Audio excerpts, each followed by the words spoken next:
Baik, Assalamualaikum warahmatullahi wabarakatuh. Perkenalkan, nama saya Lili Rohjatul Fitoni, pemateri kedua dari kelompok 8 yang akan melanjutkan penjelasan dari saudari Riyadatul Nafiah dengan materi tujuan bercerita dalam bahasa Arab untuk anak. Nah, jadi sebelum membicarakan tujuan dari metode bercerita, ada beberapa unsur yang harus diperhatikan. Salah satunya yakni prinsip dasar pembelajaran bahasa Arab anak. Yang kedua, pembelajaran bahasa Arab anak harus disesuaikan dengan tahap perkembangannya. Yang ketiga, hendaknya pembelajaran bahasa Arab anak harus dilakukan secara ilmiah. Yang keempat, buku yang digunakan harus disusun dengan sesuai perkembangan jiwa pertumbuhan bahasa anak. Buku pegangannya selayaknya dihiasi dengan berbagai gambar yang menarik sehingga bisa membuat anak tertarik. Yang kelima, yakni bahasa yang digunakan harus komunikatif secara ucapan dan muhadasah yaumiyah. Adapun beberapa tujuan dari metode bercerita anak dalam pengajaran bahasa Arab, yakni yang pertama, melatih daya tangkap anak dan konsentrasi anak. Yang kedua, melatih daya pikiran anak dan fantasi anak. Yang ketiga, mengembangkan kemampuan berbahasa dan menumbuhkan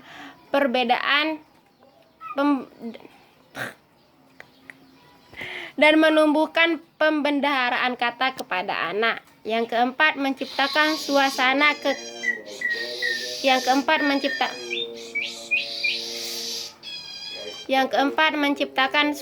kelas. Nah, selanjutnya ada materi keempat, yakni manfaat bercerita bagi kepribadian anak manfaat cerita bagi kepribadian anak. Nah, secara naluriah setiap anak senang dengan cerita atau dongeng karena berkembangnya kemampuan berbicara anak semakin menuntun keingintahuan mereka akan banyak hal dengan cara diceritakan. Bercerita atau mendongeng merupakan metode sekaligus media komunikasi yang menjadi tradisi dari generasi ke generasi, meskipun peran dan fungsinya kini mulai tergantikan oleh tayangan-tayangan televisi dan main game dan sebagainya. Padahal bercerita atau mendongeng dapat membangun dan mengembangkan kepribadian anak. Nah, cerita merupakan refleksi kehidupan nyata, sehingga memiliki daya tarik tersendiri bagi pendengar dan pembacanya, termasuk anak-anak. Alur dan tutur cerita memberikan sentuhan emosi yang luar biasa dalam keseharian anak, sehingga cerita memberikan banyak manfaat bagi perkembangan kepribadian anak.